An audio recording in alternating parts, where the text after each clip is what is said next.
आज का टॉपिक है VBA basics, loops, conditions, Excel automation. आज की वीडियो में हम सीखेंगे power of logic and loops, VBA if then else syntax, adding else and else if, dynamic colour coding, introduction to loops, the for next loop, looping through column data, the do while loop. चलिए शुरू करते हैं। स्वागत है आपका day 6 के इस second segment में। पिछली वीडियो में हमने सीखा कि VBA एडिटर में क्लीन कोड कैसे लिखते हैं, लेकिन असली ऑटोमेशन टैब शुरू होती है जब हम कंप्यूटर को खुद डिसीजंस लेने और रेपेटिटिव टास्क्स को सेकंड्स में खत्म करने की पावर देते हैं। आज हम सीखेंगे लूप्स और कंडीशंस का कॉम्बिनेशन। सोचो, अगर आपको हजारों लाइंस का डेटा फिल्टर करना हो या कंडीशंस के बेसिस पर सेल्स को हाईलाइट करना हो, तो मैनुअल क्लिक करने में घंटों लग जाएंगे। लेकिन VBA कोड से ये काम एक सिंगल क्लिक में होगा। सबसे पहले बात करते हैं डिसीजन मेकिंग की। VBA में लॉजिकल डिसीजंस लेने के लिए हम इफ देन एल्स स्टेटमेंट का उसे करते हैं। इसका सिंटैक्स बहुत सिंपल है।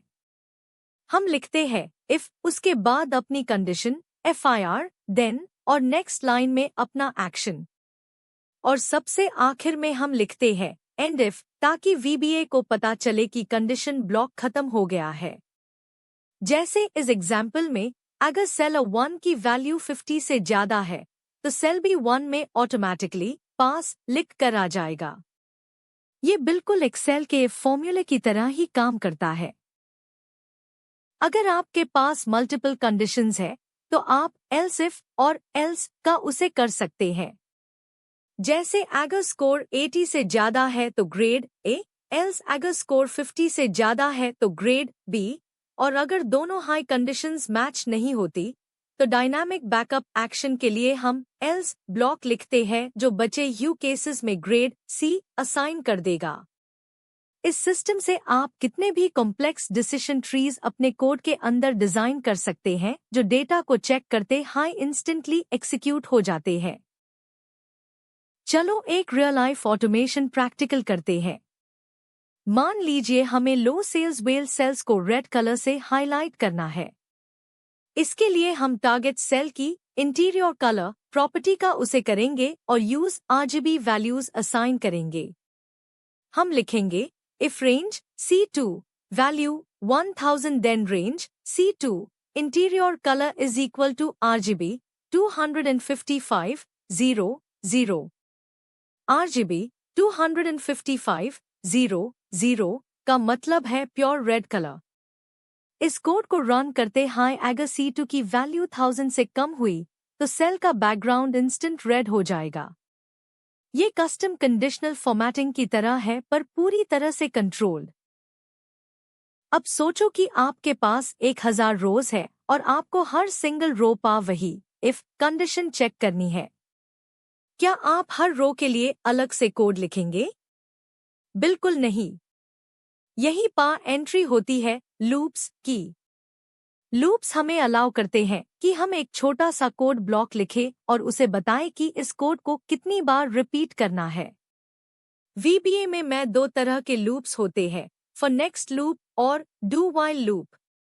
चलो सबसे पहले सबसे आसान और कॉमन लूप को डिटेल्स में समझते हैं। For next loop tab use होता है जब हमें पहले से पता हो कि लूप को कितनी बार चलना है। इसका सिंटैक्स देखिए, हम एक काउंटर वेरिएबल I डिक्लेयर करते हैं।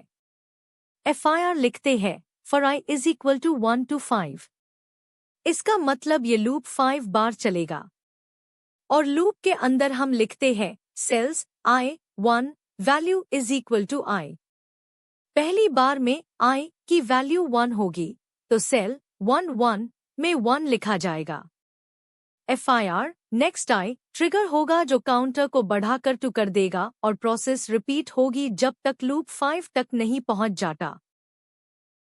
अब हम इन दोनों कंसेप्ट्स को जोड़ते हैं, डायनामिक लास्ट रो और फॉर लूप। हम लिखेंगे for I is equal to last row. यहाँ हम लूप को रो नंबर 2 से स्टार्ट कर रहे हैं क्योंकि रो 1 में हेडर्स होते हैं और ये लूप टैब तक चलेगा जब तक हमारी लास्ट फिल्ड रो नहीं आ जाती, चाहे शीट में 10 रोज हो या 10,000 रोज। हर इटरेशन में आई की वैल्यू बदलती जाएगी, जिसे हम डायनामिक रेंजेस को स्कैन कर पाएंगे। ये रियल वर्ल्ड डायनामिक ऑटोमेशन का कोर फाउंडेशन है। दूसरा इंपॉर्टेंट लूप है डू व्हाइल लूप। ये लूप टैब तक चलता रहता है जब तक एक स्पेसिफिक कंडीशन ट्रू होती है। इसका उसे हम तब करते हैं जब हमें पहले से नहीं पता कि डेटा कितनी रोज तक फैला हुआ है। हम कंडीशन लगाते हैं do while cells row num 1 value, यानी जब तक कॉलम ए का सेल ब्लैंक नहीं हो जाता तब तक लूप चलते रहना चाहिए। लूप के अंदर हमें रोनम को मैन्युअली 1 से बढ़ाना पड़ता है, roman is equal to roman plus 1 लिखकर, वरना लूप एक हाई सेल पार फंसा रह जाएगा। अब हम दोनों सुपर पावर्स को एक साथ मिलाते हैं, लूप्स और कंडीशंस। चलो एक कंप्लीट स्क्रिप्ट लिखते हैं जो कॉलम सी के सारे सेल्स को चेक करेगी और जो भी सेल्स 1000 से कम है उन्हें रेड हाईलाइट करेगी। कोड देखिए, for I is equal to last row. इसके अंदर हमने इफ कंडीशन डाली, if cells I 3 value 1000 then. अगर कंडीशन मैच हुई तो हमने आज सेल का बैकग्राउंड रेड कर दिया। और FIR, एंड इफ और नेक्स्ट आई। जब आप इसको रन करेंगे तो एक्सेल 1 सेकंड से भी कम टाइम में पूरी शीट को फॉर्मेट कर देगा। जब हम बेट डेटा पा लूप्स चलते हैं तो एक्सेल स्क्रीन बार बार अपडेट होती है, जिससे प्रोसेस स्लो हो जाती है। इसके लिए एक प्रो टिप है, हमेशा लूप चलने से पहले application dot screen updating is equal to false और application calculation is equal to calculation manual लिखे। इसे एक्सेल बैकएंड में चुपचाप प्रोसेसिंग करेगा बिना स्क्रीन को फ्रीज किए, जिससे आपका कोड 10 टाइम्स फास्ट रन होगा। कोड के एंड में इन सेटिंग्स को वापस ट्रू और कैलकुलेशन ऑटोमेटिक करना बिल्कुल मत भूलना। VBA लूप्स में बिगिनर्स सबसे बड़ी और खतरनाक मिस्टेक करते हैं, इन्फिनिट लूप बनाकर। अगर आप डू व्हाइल लूप में रो काउंटर को इंक्रीमेंट करना भूल गए तो लूप हमेशा के लिए एक हाई सेल पार चलता रहेगा और आपका एक्सेल क्रैश हो जाएगा। अगर कभी ऐसा हो जाए तो घबराइए मत।